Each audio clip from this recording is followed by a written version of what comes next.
Very good evening, my beloved student and my dear future officers. Welcome back on this learning platform, Civil Service 247. আমরা WBCS 2025 পরীক্ষাকে সামনে রেখে 2024 সালের যে পরীক্ষা আমাদের 25-এ নোটিফিকেশন বেরিয়েছে এবং ফর্ম ফিল আপ হয়েছে 2026-এ যার এক্সাম হবে। তো পরীক্ষার এক্সামের আর বাকি রয়েছে মোটামুটি যদি তুমি ধরে নাও তাহলে হয়তো 60 দিন কি 70 দিন, অ্যাপ্রক্স কি 80 দিন হয়তো। তো বিষয় হচ্ছে এই সময়ের মধ্যে ইন্ডিয়ান পলিটি কনস্টিটিউশনের কমপ্লিট, আমি তোমাদের জন্য 40-ডে challenge, complete important topic Indian polity constitution for your upcoming WBCS prelims 2025 এবং ইন্ডিয়ান ইকোনমির একটা সিরিজ তোমাদের জন্য শুরু করেছি, যেখানে প্রত্যেকদিন সন্ধ্যে 6টার সময় তুমি ইন্ডিয়ান পলিটির ক্লাস পাবে এবং সন্ধ্যে 6টার সময় সপ্তাহে 3 দিন ইন্ডিয়ান ইকোনমির ক্লাস পাবে, যাতে প্রিলিমসের যে 200 নম্বরে 25 ইন্ডিয়ান পলিটি এবং ইকোনমি থেকে আসে সেটা যেন তোমার কমপ্লিট হয়। বোঝাতে পারলাম না? সো তার মধ্যে একটা most important topic today will going to discuss about the sources of Indian constitution, ভারতীয় সংবিধানের উৎস।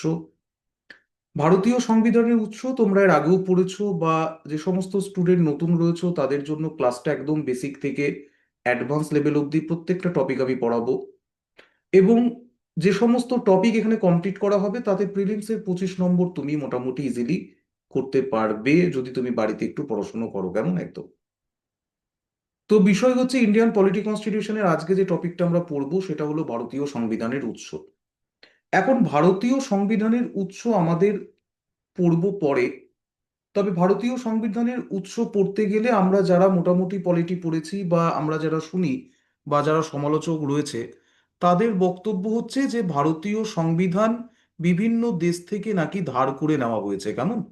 তো বিভিন্ন দেশ থেকে ভারতীয় সংবিধান ধার করে নেওয়া হয়েছে কিনা সেটা বোঝার আগে আমাদের বুঝতে হবে, ধরো তুমি একটা টেক কোম্পানি আছে তোমার, তুমি একটা মোবাইল তৈরি করবে, কেমন। তো মোবাইল তৈরি করার সময় তুমি দেখবে যে মার্কেটে এখন বর্তমানে কোন কোন প্রোডাক্ট অ্যাভেলেবেল রয়েছে। তো বেস্ট প্রোডাক্ট অ্যাভেলেবেল রয়েছে মার্কেটে অ্যাপেলের ফোন, স্যামসাংয়ের ফোন। তো তুমি দেখবে যে অ্যাপেলের যে ক্যামেরা রয়েছে সেটা কত ভালো রয়েছে, স্যামসাংয়ের ডিসপ্লে কেমন রয়েছে। বোঝাতে পারলাম না? Similarly 1947 when India goat independent, সেই সময় ভারতের যারা কনস্টিটিউশন মেকার্স যারা ছিল, সংবিধান প্রণেতাগণ, সেই সময় তাদের সামনে সব থেকে বিখ্যাত চ্যালেঞ্জ ছিল ভারতবাসীর জন্য ফিউচার কনস্টিটিউশন তৈরি করা। বোঝাতে পারলাম না? কারণ ভারতের যে সংবিধান তৈরির যে দিন উপস্থাপিত হয়েছিল 1946 জুন জুলাই মাসে ইলেকশনের পর 9 ডিসেম্বর ফার্স্ট কনস্টিটিউয়েন্ট অ্যাসেম্বলির অধিবেশন বসে, এই দিনটা আসার আগে দীর্ঘ 250 বছরে ব্রিটিশ পরাধীনতার ইতিহাস আমাদের ছিল। বোঝাতে পারলাম না? তো দীর্ঘ 250 বছরে ব্রিটিশ পরাধীনতার এগেনস্টে আমাদের যে ফ্রিডম স্ট্রাগল ছিল, সেই ফ্রিডম স্ট্রাগলে ভারতবর্ষের নারী পুরুষ নির্বিশেষে সমাজের সকল স্তরের মানুষের, কৃষক থেকে শুরু করে সমাজের উচ্চবিত্ত থেকে শুরু করে মধ্যবিত্ত প্রত্যেক স্তরের মানুষের যোগদান ছিল। তো কনস্টিটিউয়েন্ট মেকারদের কাছে সব থেকে বড় চ্যালেঞ্জ ছিল এমন এক ধরনের সংবিধান তৈরি করা যেটা ভারতীয় সমস্ত ভারতীয়দের যে আকাঙ্ক্ষা, ভারতীয় মানুষের যে ইচ্ছা ভারতকে স্বাধীন করার পেছনে ছিল সেই সময়, সেটা যেন বাস্তবায়িত হয়। বোঝাতে পারলাম না?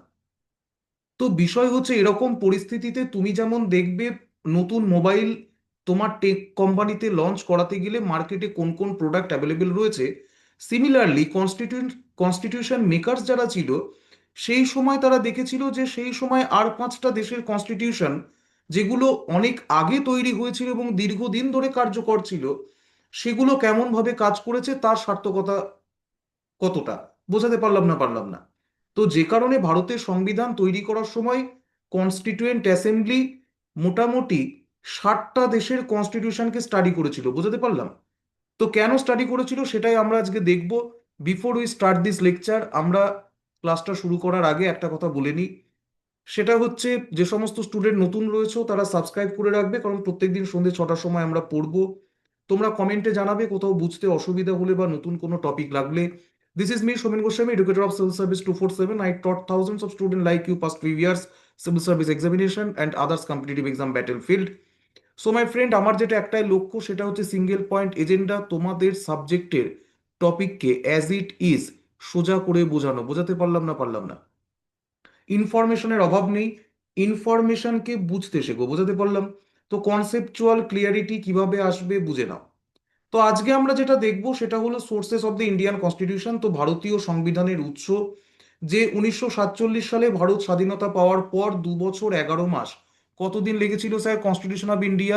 কনস্টিটিউশন অফ ইন্ডিয়া তৈরি করতে সময় লেগেছিল 2 বছর 11 মাস 17 দিন। বোঝাতে পারলাম না পারলাম না?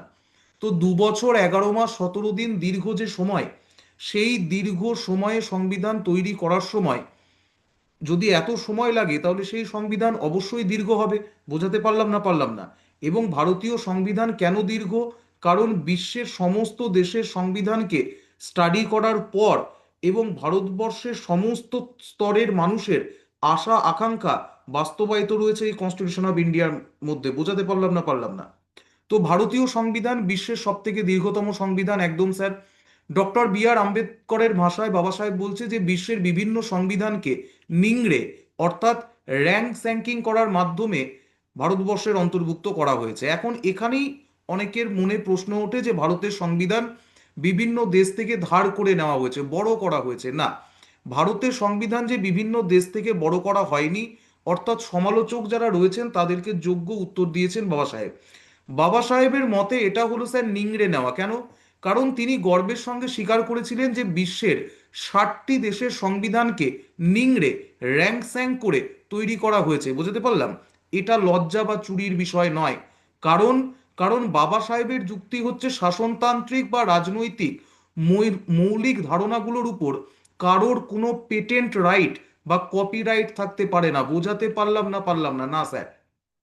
তো যে সমস্ত শাসনতান্ত্রিক রাজনৈতিক যে মৌলিক ধারণা রয়েছে, সেই ধারণাগুলো কাউরির পেটেন্ট রাইট থাকতে পারেন না। আর কে বলছেন? স্যার বাবা সাহেব। তার মানে স্যার এর ওপর আর কোনো কিছু বলারই নেই? না স্যার। তারপরে তারপরে হচ্ছে স্যার চর্যবৃত্তি নয়, মানে মানে এটা অন্ধ অনুকরণ নয়। কারণ যে দেশের সংবিধানগুলো দীর্ঘদিন ধরে কার্যকর রয়েছে এর আগে, তো তার যে ভালো দিক সেগুলোকে নেওয়া হয়েছে। বোঝাতে পারলাম না পারলাম না? এবং বিশ্বের অন্যান্য সংবিধানের যে ত্রুটিগুলো, যেগুলো স্যার এতদিন ধরে অন্যান্য সংবিধানের ত্রুটি ছিল, সেগুলোকে স্যার কি করা হয়েছে? বাদ দেওয়া হয়েছে। বোঝাতে পারলাম না পারলাম না? এবং ত্রুটিগুলোকে সামনে রেখে এবং ভালো দিকগুলোকে সামনে রেখে ভারতবাসীর জন্য তৈরি করা হয়েছে কনস্টিটিউশন অফ ইন্ডিয়া, যেটা তৈরি করতে সময় লেগেছিল স্যার 2 বছর 11 মাস 18 দিন। বোঝাতে পারলাম না পারলাম না?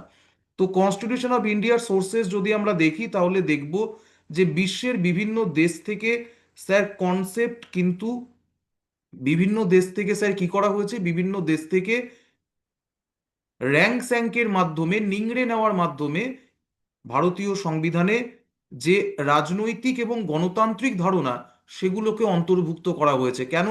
কারণ বাবা সাহেবের মতে কোনো রাজনৈতিক এবং গণতান্ত্রিক ধারণার উপর কারোর কপিরাইট থাকতে পারে না, কারোর পেটেন্ট রাইট থাকতে পারে না। কারণ এগুলো ইউনিভার্সাল কনসেপ্ট। বোঝাতে পারলাম না পারলাম না? ইউনিভার্সাল থট, এগুলো বিশ্বজনীন ধারণা। কেমন? একদম। তো ভারতীয় সংবিধানের উৎস যদি আমাদের পড়তে হয় তাহলে প্রথমে আমাদের যেটা দেখতে হয় সেটা হলো 1935 গভর্নমেন্ট অফ ইন্ডিয়া অ্যাক্ট। তো তোমরা যখন পড়বে তখন দেখবে যে ভারতীয় সংবিধানের 60 to 70%, হ্যাঁ স্যার, 60 to 70% কভার করা হয়েছে কোথা থেকে? গভর্নমেন্ট অফ ইন্ডিয়া অ্যাক্ট 1935 থেকে। কেন? কি কি কভার করা হয়েছে দেখো। গভর্নমেন্ট অফ ইন্ডিয়া 1935 থেকে যুক্তরাষ্ট্রীয় কাঠামো, যে ফেডারেল স্কিম, মানে মানে আজকে তোমরা যে সেন্ট্রাল গভর্নমেন্ট দেখো, হ্যাঁ স্যার, যে সেন্ট্রাল গভর্নমেন্ট দেখো, যে স্টেট গভর্নমেন্ট দেখো, হ্যাঁ স্যার, তো এই যে কেন্দ্র রাজ্য সম্পর্ক, কেন্দ্র রাজ্য যে সরকার দেখো, এবং এই যে স্ট্রাকচার, সেটা 1935 গভর্নমেন্ট অফ ইন্ডিয়া অ্যাক্টে ছিল। কিন্তু 1935 গভর্নমেন্ট অফ ইন্ডিয়া অ্যাক্টে একটা স্টোরি রয়েছে। সেটা হলো 1935 গভর্নমেন্ট অফ ইন্ডিয়া অ্যাক্টে যে ফেডারালিজমের কথা বলা হয়েছিল, সেই ফেডারালিজম তৈরি করা সম্ভব হয়নি। কারণ সেই সময় ভারতবর্ষে অ্যাপ্রক্স 545 থেকে 46টা প্রিন্সলি স্টেট ছিল। বোঝাতে পারলাম না পারলাম না? হুম। 545 থেকে 46টা প্রিন্সলি স্টেট ছিল, হ্যাঁ স্যার। তো 545 থেকে 46টা যে প্রিন্সলি স্টেট ছিল, এরা নিজেদের অটোনমি ছেড়ে ফেডারেশনের অন্তর্ভুক্ত হতে চাইছিল না। So that's why at that time 1935 we are fail to federation. কিন্তু পরবর্তীকালে যখন 1947-এ ইন্ডিয়ার যখন কনস্টিটিউয়েন্ট অ্যাসেম্বলি 1946-এ কাজ শুরু করে, তখন ঠিক করা হয় যে ভারতের কনস্টিটিউশনে ফেডারালিজমের স্পিরিটকে এনশিওর করা হবে, এবং যে কারণে তোমরা ফেডারালিজম ভারতবর্ষে দেখতে পাও। ভারতবর্ষে কোয়াসাই ফেডারালিজম রয়েছে। রাজ্যপালের পদ, অফিস অফ দ্য গভর্নর, তো অফিস অফ দ্য গভর্নর তোমরা দেখতে পাবে 1935 থেকে। কারণ দেখবে সেই সময় প্রত্যেকটা প্রভিন্সে কি ছিল স্যার, প্রত্যেকটা প্রভিন্সে একটা করে কিন্তু গভর্নর ছিল, বোঝাতে পারলাম? আচ্ছা, জনসেবা আয়োগ, পাবলিক সার্ভিস কমিশন, পিএসসি, তোমরা আজকে যেটা দেখো ইউপিএসসি, তোমরা যারা ইউনিয়ন পাবলিক সার্ভিস কমিশনের প্রিপারেশন করো, বা তোমরা যেমন ডাব্লিউবিসিএস এর প্রিপারেশন করছো, ডাব্লিউবিসিএস কন্ডাক্ট করে স্যার স্টেট পিসিএসসি, পিসিএস, বোঝাতে পারলাম না স্টেট পিএসসি। তো স্টেট পাবলিক সার্ভিস কমিশন এবং UPSC union public service commission বর্তমান যে প্যাটার্নটা দেখো, এই প্যাটার্নটা নেওয়া হয়েছে 1935 গভর্নমেন্ট অফ ইন্ডিয়া অ্যাক্টে। জরুরি অবস্থা সংক্রান্ত নিয়ম, ইমার্জেন্সি প্রভিশনস, বর্তমান কনস্টিটিউশন অফ ইন্ডিয়ায় তোমরা যে আর্টিকেল 352 দেখো, তোমরা যে আর্টিকেল 356 দেখো, তোমরা যে আর্টিকেল 360 দেখো, বুঝতে পারলাম? তো এই যে জরুরি অবস্থার যে অ্যাডমিনিস্ট্রেটিভ স্ট্রাকচার 1935-এর গভর্নমেন্ট অফ ইন্ডিয়া অ্যাক্টে ছিল, সেখান থেকে নেওয়া হয়েছে, বুঝতে পারলাম? এবং বিচার ব্যবস্থা, জুডিশিয়ারি, হ্যাঁ। তো আজকে যে তোমরা সুপ্রিম কোর্ট দেখো না, এই সুপ্রিম কোর্টের কথা 1937 অ্যাক্টে বলা হয়েছিল। 1937 অ্যাক্টে বলা হয়েছিল একটা ফেডারাল কোর্ট তৈরি করা হবে। কি করা হবে স্যার? একটা ফেডারাল কোর্ট তৈরি করা হবে।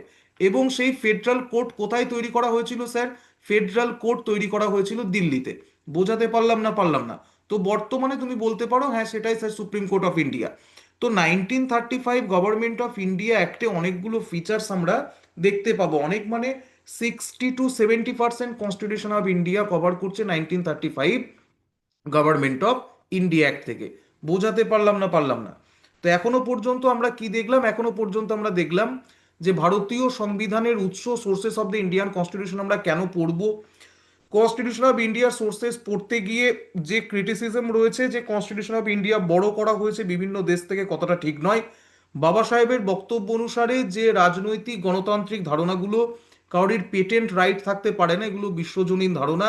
এবং 1947-এ যখন কনস্টিটিউশন অফ ইন্ডিয়া যখন তৈরি করা হচ্ছে বাই দ্য কনস্টিটিউয়েন্ট অ্যাসেম্বলি, সেই সময় আশেপাশের দেশে যে সমস্ত কনস্টিটিউশনগুলো কার্যকর ছিল দীর্ঘদিন ধরে, লাইক আমেরিকা, ব্রিটেন, বোঝাতে পারলাম না, ফ্রান্স, আয়ারল্যান্ড, জার্মানি, তো বিভিন্ন কনস্টিটিউশনের যে সমস্ত ত্রুটি, সেই ত্রুটিগুলো ততদিনে দেখা গেছে, কারণ দীর্ঘদিন ধরে কনস্টিটিউশন কার্যকর রয়েছে ওই সমস্ত দেশে। তো সেই ত্রুটিগুলোকে দেখে এবং যেগুলো ভালো দিক, সেখান থেকে র্যাঙ্ক স্যাঙ্কের মাধ্যমে, নিংড়ে নেওয়ার মাধ্যমে ভারতীয় কনস্টিটিউশন তৈরি করা হয়েছে। বোঝাতে পারলাম না? So that's why constitution of India more lengthy এবং বড় কনস্টিটিউশন, কেমন? একদম।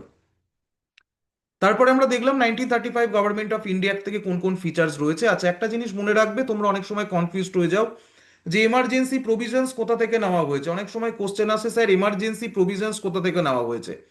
তো এমার্জেন্সি প্রভিশনস একটা জিনিস মনে রাখবে, যে এমার্জেন্সি প্রভিশনস অর্থাৎ এমার্জেন্সির সময় কিভাবে অ্যাডমিনিস্ট্রেশন চলবে, সেটা 1935 গভর্নমেন্ট অফ ইন্ডিয়া অ্যাক্টে অলরেডি ব্রিটিশার্সরা দিয়েছিল। বোঝাতে পারলাম না? কিন্তু এমার্জেন্সি চলাকালীন নাগরিকদের যে অধিকার, অর্থাৎ আমাদের যে ফান্ডামেন্টাল রাইটস রয়েছে, কি রয়েছে? আমাদের যে স্যার ফান্ডামেন্টাল রাইটস রয়েছে, হ্যাঁ স্যার। তো ফান্ডামেন্টাল রাইটসকে কি সাসপেন্ড করা যাবে ডিউরিং এমার্জেন্সি টাইম?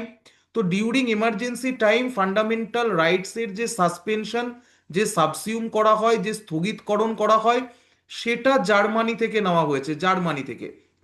তবে মনে রাখবে আর্টিকেল 20 এবং article 21, right to life and personal liberty, এটা কোনো পরিস্থিতিতেই স্থগিত করা যায় না। জীবন এবং ব্যক্তিগত সম্পত্তির অধিকার, আর্টিকেল 20-তে 3টে রাইট রয়েছে, এবং article 21 right to life and personal liberty কোনো মতেই কি করা যাবে না স্যার? সাসপেন্ড করা যাবে না। আদারওয়াইজ যতগুলো ফান্ডামেন্টাল রাইটস রয়েছে they are suspended during the emergency provisions. কোথা থেকে এটা নেওয়া হয়েছে? এটা জার্মানি থেকে নেওয়া হয়েছে। কিন্তু এমার্জেন্সি প্রভিশনের সময় এন্টায়ার অ্যাডমিনিস্ট্রেটিভ ফাংশন কিভাবে করবে সেটা 1935 গভর্নমেন্ট অফ ইন্ডিয়া থেকে নেওয়া হয়েছে। তো কনফিউজড হবে না? বোঝাতে পারলাম না?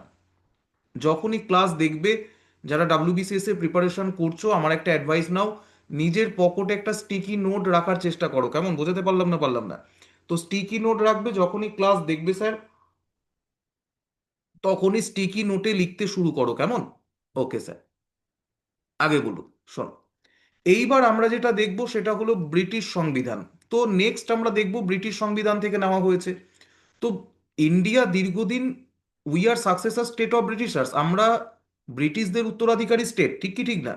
তো দীর্ঘদিন ব্রিটিশ কোলোনাইজ অবস্থায় থাকার ফলে, ব্রিটিশদের ঔপনিবেশিক শাসনের আওতায় থাকার ফলে আমাদের দেখবে ব্রিটিশ ইস্ট ইন্ডিয়া কোম্পানিকে রেগুলেট করার জন্য ব্রিটেনের পার্লামেন্ট 1773 থেকে রেগুলেটিং অ্যাক্ট স্টার্ট করে। হ্যাঁ, হ্যাঁ স্যার।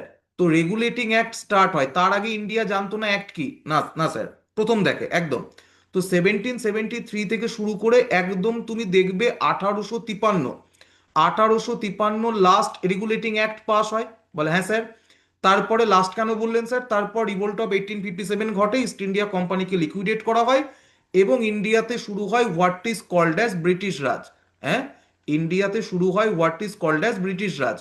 তো ডিউরিং ব্রিটিশ রাজ আমরা দেখব 1858 থেকে শুরু হয় গভর্নমেন্ট অফ ইন্ডিয়া অ্যাক্ট। তো গভর্নমেন্ট অফ ইন্ডিয়া অ্যাক্ট 1858 থেকে চলতে শুরু করে টিল 1947। হুম, ইন্ডিয়ান ইন্ডিপেন্ডেন্ট অ্যাক্ট অব্দি। ওকে। তো 1858 থেকে শুরু করে আমরা দেখবো 1935 অব্দি দেখবো। তো 1935 অব্দি আমরা দেখবো sir government of India act. হুম। তো 1935 গভর্নমেন্ট অফ ইন্ডিয়া অ্যাক্ট যতগুলো অ্যাক্ট তৈরি হয়েছে এবং তার আগে যতগুলো রেগুলেটিং অ্যাক্ট ছিল, বোঝাতে পারলাম না? তো এই সমস্ত কিছু, যেমন রাষ্ট্রপতির অর্ডিন্যান্স জারি করার ক্ষমতা 1861 কাউন্সিল অ্যাক্ট থেকে নেওয়া হয়েছে। বোঝাতে পারলাম? তো যেহেতু we are successor state of Britishers এবং ব্রিটিশার্সরা 1773 থেকে 1853 অব্দি by various regulating act and charter act, এবং তারপরে 1858 থেকে 1835 অব্দি multiple government of India act এবং যে সমস্ত কাউন্সিল অ্যাক্ট তারা এনেছিল, তার মাধ্যমে যেটা করা হয়েছিল সেটা হলো ভারতীয়দের শাসন ব্যবস্থায় ব্রিটিশদের প্রভাব থাকবে, এটা স্বাভাবিক। তো সংসদীয় শাসন ব্যবস্থা, পার্লামেন্টারি ফর্ম অফ গভর্নমেন্ট, আজকে যে সংসদীয় শাসন ব্যবস্থা আমরা ভারতবর্ষে দেখি, সেই সংসদীয় শাসন ব্যবস্থা কোথা থেকে অ্যাডপ্ট করা হয়েছে?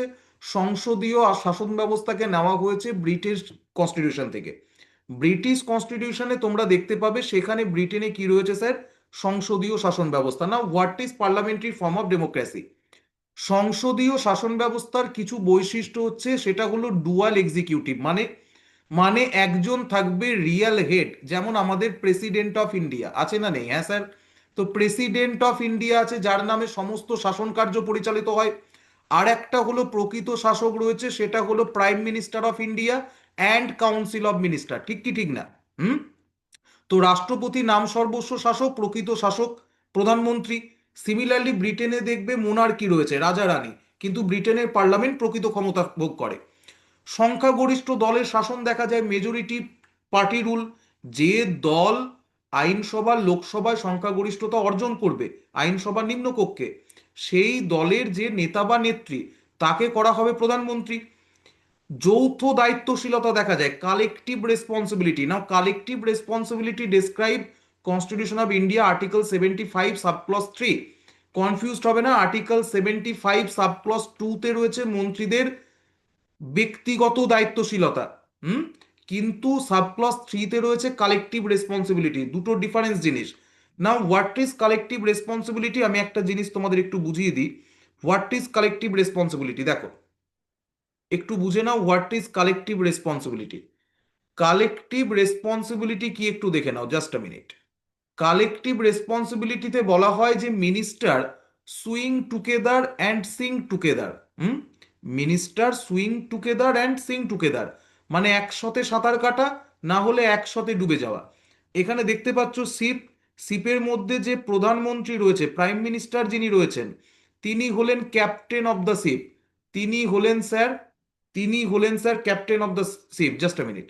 তিনি হলেন sir captain of the ship. আর আর মন্ত্রীরা হলো স্যার তার সহযোগী যাত্রী। যখনই লোকসভায় অনাস্থা প্রস্তাব আনা হবে, যখনই নো কনফিডেন্স মোশন আনা হবে এবং সেটা পাস হবে, পাস হওয়ার পরে কি করতে হবে, পুরো পুরো মন্ত্রিসভাকে পদত্যাগ করতে হবে। এমন নয় যে এই মন্ত্রীর এগেনস্টে স্যার এই মন্ত্রী দুর্নীতি করেছে আমরা কেন পদত্যাগ করব। অনাস্থা এসেছে সমগ্র মন্ত্রিসভার বিরুদ্ধে, সরকারের বিরুদ্ধে। তাহলে কি করতে হবে স্যার, তাহলে পদত্যাগ করতে হবে সবাইকে। এটা হলো কালেকটিভ রেসপন্সিবিলিটি। যদি এখানে ক্লিয়ার না হয়, পিকচারটা দেখো ক্লিয়ার হয়ে যাবে কেমন। Prime minister of India, captain of the sheep.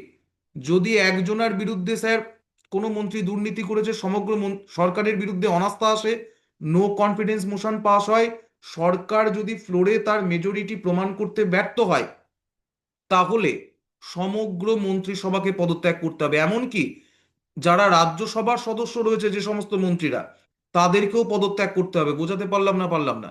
তো এটাকে বলা হয় যৌথ দায়িত্বশীলতা। পার্লামেন্টারি ফর্ম অফ ডেমোক্রেসির মূল বক্তব্য হলো sir, executive always responsible to the legislature. কারণ কারণ চেকস অ্যান্ড ব্যালেন্স বজায় থাকে। বোঝাতে পারলাম না পারলাম না? তো collective responsibility, article 75 sub clause 3 মনে রাখবে। হ্যাঁ স্যার, ভুল হবে না। তারপর তারপরে হচ্ছে, তোমরা যদি দেখো তাহলে আইনসভা সদস্য পদ নিতে হবে। মন্ত্রী হতে গেলে তো আইনসভা সদস্য পদ নিতেই হবে। এবং প্রধানমন্ত্রীর নেতৃত্বে সরকার পরিচালিত হবে। এটা হলো স্যার সংসদীয় শাসন ব্যবস্থা। না, what is parliamentary form of democracy, সংসদীয় শাসন ব্যবস্থা, এবং পার্লামেন্টারি ফর্ম অফ গভর্নমেন্ট, এবং তার সঙ্গে আমরা যেটা দেখলাম সেটা হলো কালেকটিভ রেসপন্সিবিলিটি। নাও ব্রিটেন থেকে আরেকটা জিনিস নেওয়া হয়েছে, সেটা হলো rule of law. Rule of law হলো আইনের অনুশাসন। এটা ব্রিটিশ পলিটিক্যাল থিঙ্কার এভি ডাইসির। এখন রুল অফ ল এর তিনটে কম্পোনেন্ট রয়েছে। তিনটে কম্পোনেন্টের মধ্যে ইন্ডিয়ায় দুটো কম্পোনেন্ট তুমি দেখতে পাবে। কিরকম? এভি ডাইসির মতে রুল অফ ল এ তিনটি জিনিস থাকবে। একটি হলো সুপ্রিমেসি অফ ল, মানে মানে আইনের সর্বোচ্চ ক্ষমতা। তো সুপ্রিমেসি অফ ল ভারতবর্ষে রয়েছে একদম। ইকুয়ালিটি বিফোর ল থাকবে, মানে আইনের চোখে প্রত্যেকে সমান, ধনী দরিদ্র নির্বিশেষে, সামাজিক স্ট্যাটাস নির্বিশেষে, every person must be equal before the law. প্রধানমন্ত্রী থেকে শুরু করে সাধারণ নাগরিক, সবার ক্ষেত্রে একই আইন কার্যকর হবে। বোঝাতে পারলাম না পারলাম না? তো আইনের সর্বোচ্চতা মনে রাখবে, সুপ্রিমেসি অফ ল। কেউ আইনের ঊর্ধ্বে নয়। আইন লঙ্ঘন করলে সবাইকে শাস্তি দেওয়া হবে, number one component. Number two হচ্ছে স্যার আইনের চোখে সমতা, ইকুয়ালিটি বিফোর ল। এবং 3 নম্বর হচ্ছে ব্যক্তি স্বাধীনতার প্রাধান্য। তবে ভারতবর্ষে এই 3 নম্বর কম্পোনেন্টের জায়গায় যেটা রয়েছে সেটা হলো কনস্টিটিউশনাল সুপ্রিমেসি। ভারতবর্ষের সংবিধানই হলো সমস্ত অধিকারের উৎস। Constitution is the fundamental law of the land. হুম। এবং সংবিধানই হলো সমস্ত ক্ষমতার উৎস। সংবিধান, কনস্টিটিউশনাল সুপ্রিমেসি ভারতবর্ষে রয়েছে। তো রুল অফ ল এবি ডাইসির ভারতবর্ষে যেটা নেওয়া হয়েছে মনে রাখবে, কনস্টিটিউশনাল সুপ্রিমেসি এবং equality before law. Equality before law তোমরা দেখতে পাবে ফান্ডামেন্টাল রাইটসে, আর্টিকেল 14-এ। বোঝাতে পারলাম না পারলাম না? আবার আর্টিকেল 14 ইকুয়ালিটি বিফোর ল এর সঙ্গে সঙ্গে ইকুয়াল প্রোটেকশন অফ ল দেখতে পাবে। সেটা ইউএসএ থেকে নেওয়া হয়েছে, সেটা আমরা পরে যখন দেখবো ইউএসএ থেকে, যে ইউএসএ থেকে কোন কোন ফিচার্স নেওয়া হয়েছে সেখানে কেমন। তো যে কারণে constitution of India very lengthy. এবং constitution of India 1935 government of India অ্যাক্টের যেহেতু প্রভাব রয়েছে, 1935 government of India act huge act. এবং ভারতবর্ষের কনস্টিটিউয়েন্ট অ্যাসেম্বলি যারা সদস্যগণ ছিলেন বেশিরভাগ দে আর লয়ার্স। তো দ্যাটস ওয়াই প্রত্যেকটা ওয়ার্ডকে খুব সুন্দরভাবে ব্যাখ্যা করা রয়েছে যাতে কোনো কনফিউশন অ্যারাইজ না হয়। তো আমরা যেটা দেখলাম যে ইকুয়ালিটি বিফোর ল এবং সুপ্রিমেসি অফ দ্য ল। ভারতে আর্টিকেল 14, তোমাদের যেটা বললাম যে আর্টিকেল 14 ফান্ডামেন্টাল রাইটসের প্রতিফলন দেখতে পাবে। সুপ্রিম কোর্ট কেশবানন্দ ভারতী মামলায় মৌলিক কাঠামোর অন্তর্ভুক্ত করেছে কাকে? এই আইনের অনুশাসন বা রুল অফ লকে। বোঝাতে পারলাম? 1972, 1972, 1973, 24 এপ্রিল সুপ্রিম কোর্টে একটা মামলার রায় আসে, ল্যান্ডমার্ক জাজমেন্ট কেশবানন্দ ভারতী মামলা, এবং যেখানে বেসিক স্ট্রাকচার ডক্ট্রাইন বা ভারতীয় সংবিধানের যে মূল কাঠামো, যে মূল ফ্যাব্রিক, যে সোল কোনগুলো, যেটাকে বাদ দিলে কনস্টিটিউশন অফ ইন্ডিয়া চেনাই যাবে না, সেই সমস্ত ফিচার্সের রিভলিউশন শুরু হয়, যেখানে রুল অফ ল অর্থাৎ আইনের অনুশাসন অর্থাৎ কনস্টিটিউশনাল সুপ্রিমেসি এবং equality before law, every person must be equal equal before the law, হ্যাঁ, তাদের সামাজিক স্ট্যাটাস যাই হোক, এটা স্যার কনস্টিটিউশনের basic structure, the soul of Indian constitution, বুঝতে পারলাম, যেটা বলা হয়েছে কেশবানন্দ ভারতী মামলায়, মনে রাখবে। তো এই পর্যন্ত আমরা দেখলাম যে ব্রিটেন থেকে স্যার কি কি নেওয়া হয়েছে। ব্রিটেন থেকে আমরা দেখলাম স্যার পার্লামেন্টারি গভর্নমেন্ট, সংসদীয় শাসন ব্যবস্থা, এবং তার সঙ্গে রুল অফ ল, আইনের অনুশাসন, তার সঙ্গে আমরা দেখলাম কালেকটিভ রেসপন্সিবিলিটি কি। এখন আমরা দেখব স্যার ভারতীয় সংবিধানের উৎস দেখতে গিয়ে আমরা দেখব যে মার্কিন যুক্তরাষ্ট্রের সংবিধান থেকে কি কি নেওয়া হয়েছে, কেমন। তো মার্কিন যুক্তরাষ্ট্রের সংবিধানে প্রথমে দেখবে মৌলিক অধিকার। তো মৌলিক অধিকার যেটা বিল অফ রাইটস, হুম, যেটা বিল অফ রাইটস ইউএসএ কনস্টিটিউশনে ছিল, সেটা ইউএসএ কনস্টিটিউশনে পরে অ্যাড করা হয় by the 10th constitutional amendment act.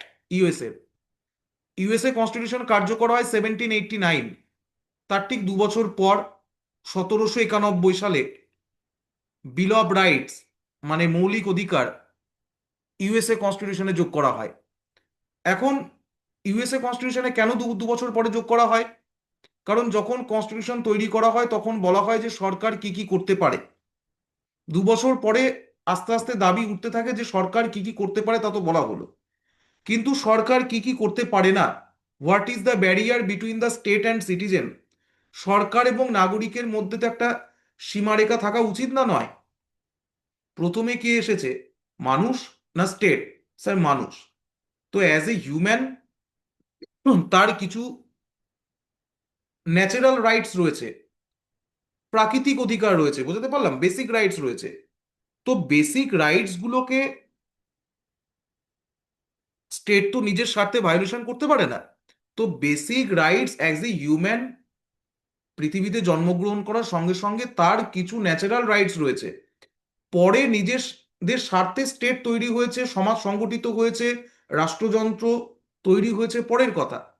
কিন্তু স্টেট এবং সিটিজেনের মধ্যে, অর্থাৎ সিটিজেনের কোন ক্ষেত্রে স্টেটের এন্ট্রি বন্ধ রয়েছে, মানব জীবনের কোন কত দূর অবধি একটা পরিধি রয়েছে যে কত দূর অবধি স্টেট ইন্টারফেয়ার করতে পারে।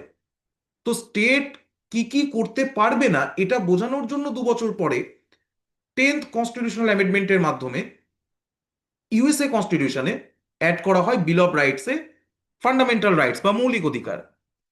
কিন্তু সব থেকে মজার কথা, যারা ক্রিটিসাইজার রয়েছে, যারা বলে যে ফান্ডামেন্টাল রাইটসের কনসেপ্ট আমরা নিয়েছি ইউএসএ থেকে, কথাটা ভুল। কেন?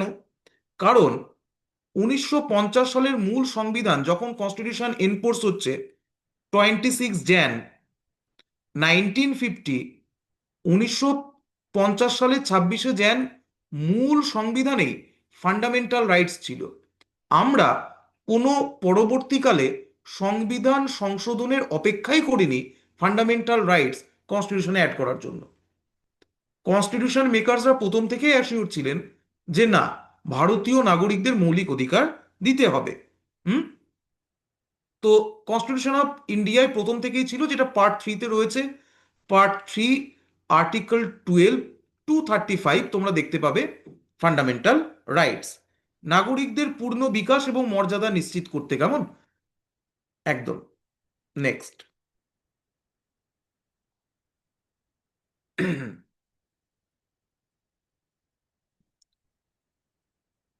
নেক্সট হচ্ছে বিচার বিভাগীয় পর্যালোচনা, জুডিশিয়াল রিভিউ। জুডিশিয়াল রিভিউ আমরা ইউএসএ কনস্টিটিউশন থেকে অ্যাডপ্ট করেছি, একদম। তো জুডিশিয়াল রিভিউর ক্ষেত্রে তোমরা যদি দেখো, ভারত ইউএসএ তে রয়েছে ডিউ প্রসেস অফ ল, ভারতবর্ষে রয়েছে প্রসিজিয়ার এস্টাবলিশড বাই ল। কিন্তু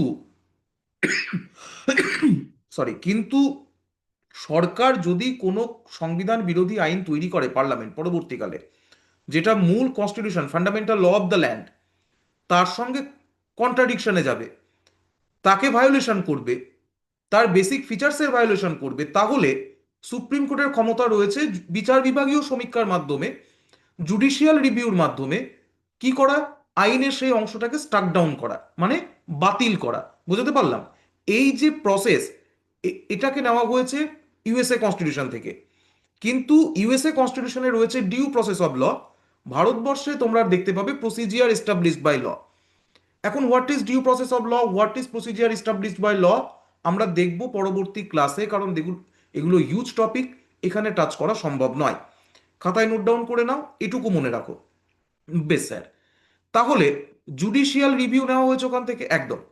সুপ্রিম কোর্ট এবং হাইকোর্টের বিচারকদের যে অপসারণ করা হবে, সুপ্রিম কোর্ট এবং হাইকোর্টের বিচারপতিদের অপসারণের একটা পদ্ধতি রয়েছে, সেটাকে ইমপিচমেন্ট বলা হয় না, না স্যার। অনেকে বলে ইমপিচমেন্ট করা হয়, ভুল বলা হয়। ইমপিচমেন্ট একমাত্র প্রেসিডেন্ট অফ ইন্ডিয়াকে করা যায়। ওকে স্যার, তাহলে সুপ্রিম কোর্ট এবং হাইকোর্টের বিচারপতিদের অপসারণ পদ্ধতিকে কি বলে? সুপ্রিম কোর্ট এবং হাইকোর্টের বিচারপতিদের অপসারণ করার একটু গ্রাউন্ড রয়েছে। কি গ্রাউন্ড? একটা হচ্ছে প্রুভড মিসবিহেভিয়ার, মানে যদি দেখা যায় যে তার বিরুদ্ধে গ্রাউন্ডস অফ রিমুভাল রয়েছে, যে অসৎ আচরণ প্রমাণিত হয়েছে। হুম, তিনি সাংবিধানিক পদে বসে কোনো অসৎ আচরণ করেছেন, অথবা ইনক্যাপাসিটি রয়েছে, তার অক্ষমতা রয়েছে। এই দুটোই রয়েছে কনস্টিটিউশন অফ ইন্ডিয়ায়, এই দুটো ওয়ার্ডই লেখা রয়েছে। একটা হচ্ছে প্রুভড মিসবিহেভিয়ার, আর একটা হচ্ছে ইনক্যাপাসিটি। এর বাইরে কিছু লেখা নেই, ইমপিচমেন্ট কোথাও লেখা নেই, না স্যার। তাহলে এই দুটো গ্রাউন্ডে আমেরিকার মতোই বিচার বিভাগকে ভারতবর্ষে ইন্ডিপেন্ডেন্ট রাখা হয়েছে। কেমন? তো যাতে এক্সিকিউটিভ এবং লেজিসলেটিভ বিচার বিভাগের কাজে হস্তক্ষেপ করতে না পারে। হুম, তো যে কারণে ইন্ডিপেন্ডেন্ট বিচার বিভাগের নিরপেক্ষতাকে বজায় রাখার জন্যই এই দুটো গ্রাউন্ডকে দেওয়া হয়েছে, এবং এটা ইউএসএ থেকে স্যার নেওয়া হয়েছে। কেমন? বোঝাতে পারলাম না? পারলাম না? মার্কিন সংবিধানের আদলে এটা তৈরি। নেওয়া হয়েছে বলা ভুল হবে, মার্কিন সংবিধানের আদলে এটা তৈরি। কি? ভারতের হাইকোর্ট এবং সুপ্রিম কোর্টের বিচারপতিদের অপসারণের পদ্ধতি। বোঝাতে পারলাম না? পারলাম না? হুম।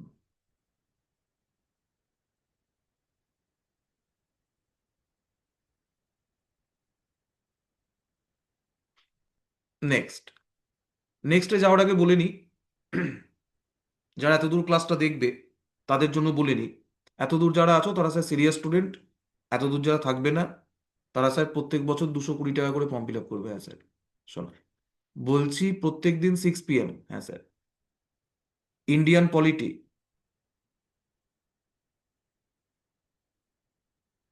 And 3 day in a week and 6 PM Indian economy and 8 PM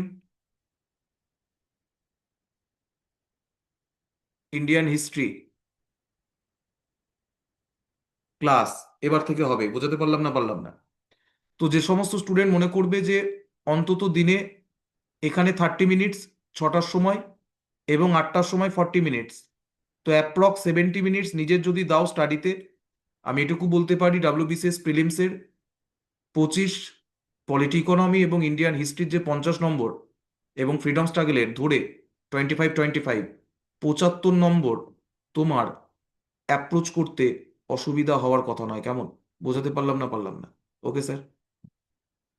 next, next আমরা দেখবো sir Soviet union.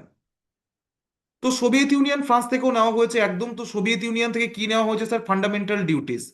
Fundamental duties কোথায় রয়েছে স্যার? ফান্ডামেন্টাল ডিউটিস রয়েছে part 4 of the Indian constitution, যেটাকে পার্ট 4A। পার্ট 4A তে রয়েছে ডিপিএসপির পরে। কারণ ক্যাপিটাল লেটার এ কেন?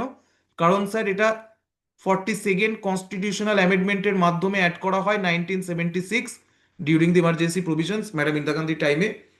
এবং ফান্ডামেন্টাল ডিউটিস যে কনসেপ্ট, অ্যাজ এ সিটিজেন তোমাকে ফান্ডামেন্টাল রাইটস দেওয়া হয়েছে পার্ট 3 তে। তো পার্ট 4A তে বলা হয়েছে যে অ্যাজ এ সিটিজেন তোমার স্টেটের প্রতি কি কর্তব্য রয়েছে। হুম, সিটিজেন হিসাবে তোমার তো স্টেটের প্রতি কর্তব্য আছে, না নেই? হ্যাঁ স্যার, আছে। তো অ্যাজ এ সিটিজেন তোমার স্টেটের প্রতি কি কি কর্তব্য রয়েছে, সেই ফান্ডামেন্টাল ডিউটিজের যে কনসেপ্ট, সেটা অ্যাড করা হয়েছে। এবং সামাজিক, অর্থনৈতিক এবং রাজনৈতিক ন্যায়ের যে আদর্শ প্রস্তাবনায় ছিল, সেটাকে ইমপ্লিমেন্ট করা হয়েছে। তো প্রস্তাবনায় যে সামাজিক অর্থনৈতিক রাজনৈতিক ন্যায়ের যে আদর্শ তোমরা দেখতে পাবে, সেটা নেওয়া হয়েছে স্যার ইউএসএসআর তৎকালীন যে অবিভক্ত সোভিয়েত রাশিয়া ছিল। বুঝতে পারলাম না পারলাম না? সেখান থেকে ফ্রান্স থেকে sir Republic, India sir republic state. যখন তুমি প্রিয়াম্বেল পড়বে না, প্রিয়াম্বেল যখন পড়বে তখন লেখা রয়েছে with the people of India having solemnly resolved to constitute India into a sovereign secular socialist democratic republic. So India sir republic state. কেন রিপাবলিক স্টেট? কারণ ইন্ডিয়ার যে হেড অফ দ্য স্টেট রয়েছে না, প্রেসিডেন্ট অফ ইন্ডিয়া, হ্যাঁ sir, যে head of the state রয়েছে, হ্যাঁ স্যার, সে স্যার ইলেক্টেড পার্সন, হ্যাঁ sir, elected representative, either directly or indirectly, পরের কথা। But the crucial point here is he বা শি ইজ ইলেক্টেড রিপ্রেজেন্টেটিভ। তো that's Y India sir Republic. এবং এই যে concept Republic state, Britain sir republic state নয়, না, ইন্ডিয়া স্যার রিপাবলিক স্টেট, এটা নেওয়া হয়েছে ফ্রান্স থেকে। কেমন? ফ্রান্সের আদলে প্রস্তাবনায় স্বাধীনতা, সাম্য এবং ভ্রাতৃত্বের যে আদর্শ দেখতে পাও, এটা ফরাসি বিপ্লবের যে মূল মন্ত্র ছিল, লিবার্টি, কোয়ালিটি এবং ফ্রেটার্নিটি। হুম প্রস্তাবনায় তোমরা দেখতে পাবে লেখা রয়েছে কি equality of status and opportunity. তো equality, liberty of fraternity, assuring dignity of the people, unity integrity of the nations. তো এই যে কনসেপ্ট, এটা নেওয়া হয়েছে স্যার ফ্রান্স থেকে। কোথায় রয়েছে sir? Preamble of the Indian constitution. কোথায় রয়েছে sir? Preamble of constitution of India, হ্যাঁ স্যার। তো ফ্রান্স থেকে নেওয়া হয়েছে। এই পর্যন্ত বোঝাতে পারলাম না পারলাম না? প্রত্যেকটা এমসিকিউ হয়ে গেল কিন্তু শোনো, পরীক্ষায় 2 নম্বর প্রিলিমসে ডাব্লিউবিসিএস এর আগে যতগুলো প্রিলিমস হয়েছে খুলে দেখে নেবে, এই অধ্যায় থেকে 2 থেকে 1 নম্বর কোশ্চেন প্রিলিমসে আসে। তো sources of the Indian constitution এই কারণেই ক্রুশাল প্রিলিমসের জন্য, কারণ দুটো কারণ, 1, 1, 2 নম্বর যদি আসে তাহলে স্যার ভালো, যদি স্যার না আসে এই চ্যাপ্টারটা এই কারণে পড়া দরকার যে পরবর্তীকালে তোমাকে এন্টায়ার পলিটিতে কি কি পড়তে হবে। তো পরবর্তীকালে পলিটিতে তোমাকে ফান্ডামেন্টাল রাইটসই পড়তে হবে, তোমাকে প্রিয়াম্বেলি পড়তে হবে, তোমাকে ডিপিএসপি পড়তে হবে, তোমাকে ফান্ডামেন্টাল ডিউটিসই পড়তে হবে, তোমাকে কেন্দ্র রাজ্য রিলেশনই পড়তে হবে, সেন্ট্রাল স্টেট রিলেশনই পড়তে হবে। বুঝতে পারলাম? তোমাকে রেসিডিওরিস পাওয়ারই পড়তে হবে। তো এন্টায়ার পলিটিতে তোমাকে কি পড়তে হবে তার একটা কনসেপ্ট তুমি পাবে। বোঝাতে পারলাম না পারলাম না? পড়তে শেখো। স্লাইড 6-এ আমরা দেখব আয়ারল্যান্ড এবং কানাডার সংবিধান। তো আমি এইভাবে তোমাদের জন্য প্রেজেন্টেশন পিপিটি রেডি করেছি। আমি ক্লাসের শেষে ডেসক্রিপশনে তোমরা যাবে, ওখানে হোয়াটসঅ্যাপ গ্রুপের লিঙ্ক থাকবে, আমি পিপিটিটা ওখানে শেয়ার করে দেবো। তোমরা জয়েন করলে ওখান থেকে কিন্তু পিপিটিটা ডাউনলোড করে নিতে পারবে, পিডিএফটা নিজের পড়ার জন্য, স্লাইডটা দেখার জন্য, ফর রিভিশন পারপাস। আয়ারল্যান্ড থেকে কি নেওয়া হয়েছে? আয়ারল্যান্ড থেকে স্যার নির্দেশমূলক নীতি। নির্দেশমূলক নীতি মানে DPSP, directive principle of state policy, that is describe part 4 of the Indian constitution.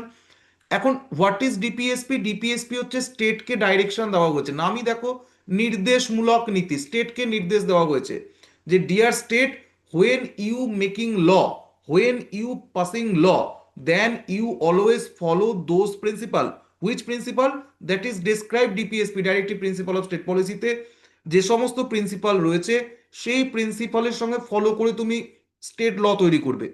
তো ডিপিএসপি হলো some kind of direction to the state from the constituent assembly, যে dear state, when you making law in future then you always follow this directive principle of state policy.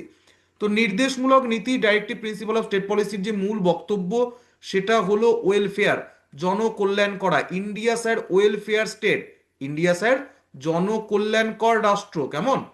হ্যাঁ sir. রাষ্ট্রপতির নির্বাচন, প্রেসিডেন্টের election, আমাদের যে electoral college রয়েছে, president election তোমাকে পড়তে হবে। তুমি যখন সে এক্সিকিউটিভ পড়বে, পার্ট 5 পড়বে, প্রেসিডেন্ট পড়বে, তো সেখানে প্রেসিডেন্টের নির্বাচন পদ্ধতি পড়বে ইলেকটোরাল কলেজ। তো সেটা স্যার কোথা থেকে নেওয়া হয়েছে? আয়ারল্যান্ড থেকে, মনে রাখবে। সেপারেট পদ্ধতি পড়াবো, সেই জন্য বললাম sources of the Indian constitution, either 2-1টা কোশ্চেন যদি চলে আসে ভালো, যদি না আসে তুমি কনস্টিটিউশনে তুমি কি পড়বে ইন্ডিয়ান পলিটিতে তার একটা কিন্তু পুরো ধারণা তুমি এখান থেকে পেয়ে যাবে। কেমন? রাজ্যসভার সদস্যদের মনোনয়ন, জানো তো রাজ্যসভায় সদস্যদের মনোনয়ন করা হয় 12 জন সদস্যকে, হ্যাঁ স্যার। তো এই যে সদস্যদের মনোনয়ন করা হয়, এই রাজ্যসভার টোটাল স্ট্রেংথ হলো 250, তার মধ্যে 238 আর ইলেক্টেড অ্যান্ড 12 আর নমিনেটেড। তো এই যে 12 পার্সনকে নমিনেশন করা হয়, এই যে মনোনয়ন, সেটা আয়ারল্যান্ডও মনোনয়ন করা, এখান থেকে স্যার ধারণাটা ওই আদলে নেওয়া হয়েছে। কেমন? কানাডা, শক্তিশালী কেন্দ্রসমূহ, যুক্তরাষ্ট্রীয় ব্যবস্থা। তো ভারতবর্ষে যে ফেডারেল স্টেট রয়েছে, আচ্ছা তুমি যদি একটা জিনিস দেখো, আমাদের যে যুক্তরাষ্ট্রীয় পরিকাঠামো, সেটা 1935 গভর্নমেন্ট অফ ইন্ডিয়া অ্যাক্ট থেকে নেওয়া হয়েছে। ভালো করে শোনো, বলছি যেটা বলছি ভালো করে শোনো, কনসেপ্ট ক্লিয়ার হয়ে যাবে। দেখো বোঝো, 1935 গভর্নমেন্ট অফ ইন্ডিয়া থেকে, স্যার আপনি বললেন গভর্নমেন্ট অফ ইন্ডিয়া অ্যাক্ট থেকে আমাদের যুক্তরাষ্ট্রীয় পরিকাঠামো নেওয়া হয়েছে। কিন্তু সেই যুক্তরাষ্ট্রীয় পরিকাঠামোটা ইউএস এর মতো নয়। ইউএসএ তে তোমরা দেখতে পাবে যে আমাদের কিন্তু কোয়াসাই ফেডারাল, আমাদের পুরো যুক্তরাষ্ট্রীয় পরিকাঠামো নয়। কেন? কারণ আমাদের শক্তিশালী কেন্দ্র রয়েছে, ইউনিটারি সেন্ট্রাল গভর্নমেন্ট রয়েছে। আমাদের সেন্ট্রাল গভর্নমেন্ট মোর পাওয়ারফুল। কেন? কারণ ইন্ডিয়ার ওপর তুমি দেখবে যে কোনো কারণে যদি কোনো থ্রেট অ্যারাইজ হয়, প্রোটেক্ট করার দায়িত্ব কার? সেন্ট্রাল গভর্নমেন্টের। 1930 কনস্টিটিউশন অফ ইন্ডিয়া আর্টিকেল 352 তুমি যদি দেখো, তাহলে any kind of threat, emergency, war হোক, এক্সটার্নাল এগ্রেশন হোক, বহিঃশত্রুর আক্রমণ হোক, যুদ্ধ লেগে যাক কোনো দেশের সঙ্গে, যদি এমন পরিস্থিতির সৃষ্টি হয়, তাহলে কে প্রোটেক্ট করবে? Central government. আর্টিকেল 352 ডাইরেক্ট পাওয়ার দিচ্ছে ইউনিয়নকে। যদি গোটা কোনো দেশের মধ্যে কোথাও একটা অংশে হয়, তাহলে 356 সেটাও কে করবে? Central government. বোঝাতে পারলাম না পারলাম না? সো সেন্ট্রাল গভর্নমেন্ট আর মোর পাওয়ারফুল। এবং তুমি যদি রেসিডিওরিস পাওয়ার দেখো, রেসিডিওরিস পাওয়ারের অর্থ হলো অবশিষ্ট ক্ষমতা। এটা 7 শিডিউলে দেখতে পাবে, আমি তোমাদের পড়াবো পরে। তো রেসিডিওরিস পাওয়ার মানে তোমরা দেখবে যে 7 শিডিউলে তিনটে লিস্ট রয়েছে, একটা হলো ইউনিয়ন লিস্ট, একটা হলো কনকারেন্ট লিস্ট, একটা হলো স্টেট লিস্ট। তো একটা কেন্দ্র তালিকা, একটা রাজ্য তালিকা, একটা যুগ্ম তালিকা। এই তিনটে তালিকায় সাবজেক্ট ম্যাটারের এন্ট্রি রয়েছে, যে কোন কোন সাবজেক্ট ম্যাটারে কোন কোন সরকার ক্ষমতা ভোগ করবে। তো কিছু বিষয় ইউনিয়ন লিস্টে রয়েছে যেগুলো ইউনিয়ন ক্ষমতা ভোগ করে, যেমন আমি বললাম প্রতিরক্ষার বিষয়। বোঝাতে পারলাম? তো প্রতিরক্ষা, রেল, ডিফেন্স, এগুলো ইউনিয়নের বিষয়। সেন্ট্রালের মতো স্টেটের কিছু নিজস্ব বিষয় রয়েছে যেগুলো স্টেট দেখে। তো কিছু সাবজেক্ট ম্যাটার রয়েছে তোমার স্টেট লিস্টে, আর কিছু রয়েছে কনকারেন্ট লিস্টে, সেখানে কেন্দ্র এবং রাজ্য উভয় সমান ক্ষমতা ভোগ করে। কিন্তু রেসিডিওরিস পাওয়ার মানে article 238, article 238 constitution of India, সেখানে বলা হচ্ছে যে রেসিডিওরিস পাওয়ার মানে দেখা যাচ্ছে এমন কোনো বিষয় যেটা ইউনিয়ন লিস্টে নেই, যেটা কনকারেন্ট লিস্টে নেই, যেটা স্টেট লিস্টে নেই, এমন কোনো বিষয় যদি ইন ফিউচার ল তৈরি করার দরকার পড়ে, তাহলে কে তৈরি করবে? তাহলে ল তৈরি করবে সেন্ট্রাল গভর্নমেন্ট। যে কারণে আমি বললাম শক্তিশালী কেন্দ্র সহ যুক্তরাষ্ট্রীয় পরিকাঠামো ভারতবর্ষে রয়েছে। তো শক্তিশালী কেন্দ্র, ইউনিটারি টিল্ট, কোয়াসাই ফেডারাল স্টেট আমাদের। বোঝাতে পারলাম? হ্যাঁ। তো আমাদের ভারতবর্ষে যুক্তরাষ্ট্রীয় পরিকাঠামো রয়েছে, এবং যুক্তরাষ্ট্রীয় পরিকাঠামো কিন্তু স্যার ইউনিটারি টিল্ট। রেসিডিওরিস পাওয়ার কি বোঝাতে পারলাম? রেসিডিওরিস পাওয়ার হচ্ছে যেগুলো স্যার তিনটে লিস্টে নেই, এমন কোনো বিষয় যদি ল তৈরি করার দরকার পড়ে ইন ফিউচার, তাহলে সেন্ট্রাল গভর্নমেন্ট স্যার ল তৈরি করবে, ইউনিয়ন পার্লামেন্ট। আচ্ছা বেশ। রাজ্যপালের নিয়োগ, রাজ্যপালের নিয়োগ কানাডা থেকে নেওয়া হয়েছে। বোঝাতে পারলাম না পারলাম না? ওই আদলে মনে রাখবে, পরীক্ষায় কোশ্চেন জিজ্ঞেস করে যে কোন কান থেকে কি কি স্যার কোন দেশের আদলে নেওয়া হয়েছে। তো কোশ্চেন মনে রাখবে এমসিকিউর জন্য, কেমন? এইবার অস্ট্রেলিয়া থেকে স্যার কি? অস্ট্রেলিয়া থেকে কনকারেন্ট লিস্ট। আমি তোমাদের যেটা বলছিলাম যে সেন্টার অ্যান্ড স্টেট রিলেশন যখন পড়বে, তখন দেখতে পাবে কনকারেন্ট লিস্ট ইউনিয়ন লিস্ট এবং স্টেট লিস্টের সঙ্গে যুগ্ম তালিকা।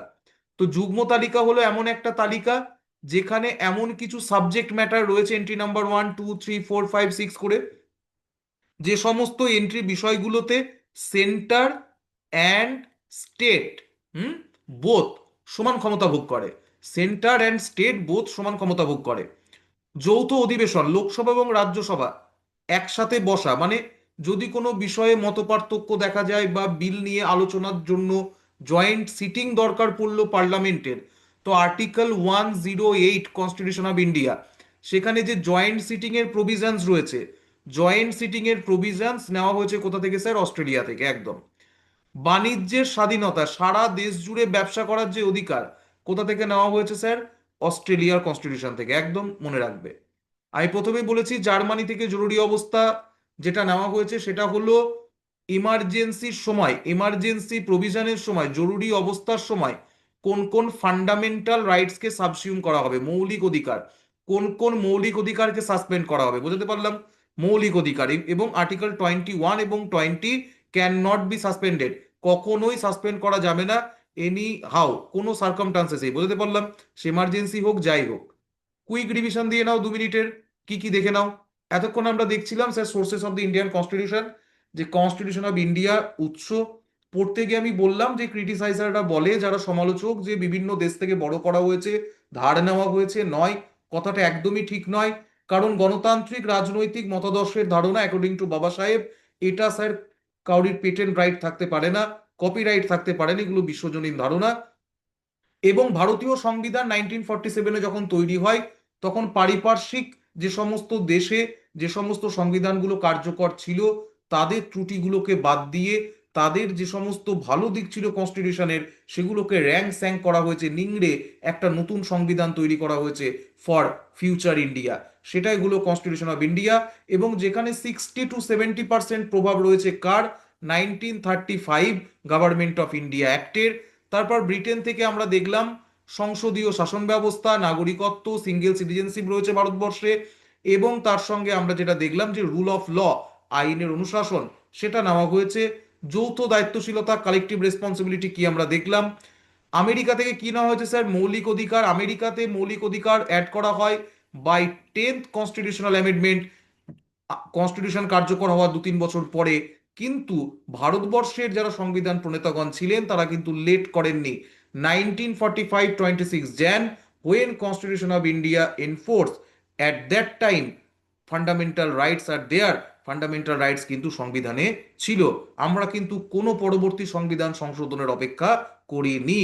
We are clear about it, যে ফিউচার ইন্ডিয়ার কনস্টিটিউশনে ভারতীয় নাগরিকদের ফান্ডামেন্টাল রাইটস দরকার। নির্দেশমূলক নীতি, directive principle of state policy, কোথা থেকে নেওয়া হয়েছে স্যার, আয়ারল্যান্ডের সংবিধান থেকে। এবং আমরা যেটা দেখলাম স্যার, রেসিডিউরিস পাওয়ার। এবং দক্ষিণ আফ্রিকা সংবিধান থেকে আমাদের যে সংবিধান সংশোধন পদ্ধতি, the amendment process constitution of India, সেই আদলে স্যার করা হয়েছে দক্ষিণ আফ্রিকার। আজকের ক্লাস এই পর্যন্তই। পরের দিন ক্লাসে আমরা এই টপিক থেকে এমসিকিউ প্র্যাকটিস করব, রেলিভেন্ট ফর ডাব্লিউবিসিএস প্রিলিমস 2024, মানে যার পরীক্ষার নোটিফিকেশন 5-এ বেরিয়েছে। 26-এ যার পরীক্ষা হবে, সেই পরীক্ষার কথা বলছি, কনফিউজ কেউ হবে না। 24, 25 এবং 26-এর মধ্যে, মনে রাখবে 23-এর পর 24-এর পরীক্ষাটা হতে চলেছে, কেমন? তো বিষয় হচ্ছে, তার জন্য যে সমস্ত কোশ্চেন পরীক্ষায় আসার মতো ইন্ডিয়ান পলিটির আমরা এখানে প্র্যাকটিস করব। এই টপিক থেকে প্রিভিয়াস ইয়ার যে সমস্ত কোশ্চেন এসেছে, সেগুলো আমি স্লাইডে যোগ করব। ক্লাসের শেষে ডেসক্রিপশনে আমি তোমাদের হোয়াটসঅ্যাপ গ্রুপের লিংক দেবো, সেখান থেকে কিন্তু তোমরা ক্লাসের পিডিএফ ডাউনলোড করতে পারবে। তো প্রত্যেকদিন সন্ধ্যে 6টার সময় ইন্ডিয়ান পলিটি এবং ইন্ডিয়ান ইকোনমি, সপ্তাহে 3 দিন করে ক্লাস পাবে। আজকের ক্লাস এই পর্যন্তই। কমেন্ট সেকশনে জানাবে নতুন কোনো টপিক তোমাদের জানতে হলে, এই ক্লাসে কোথাও তোমাদের কিছু বুঝতে অসুবিধা হলে, কেমন? ক্লাস কেমন লাগলে, যদি ভালো লাগে একটা লাইক করে দেবে, না হলে লাইক করার দরকার নেই, শেয়ার করে দেবে টু দ্য ফ্রেন্ড সার্কেল, কারণ আরো দুটো স্টুডেন্টের কাজে লাগুক। Take care, god bless you, thank you everyone, Jai Hind.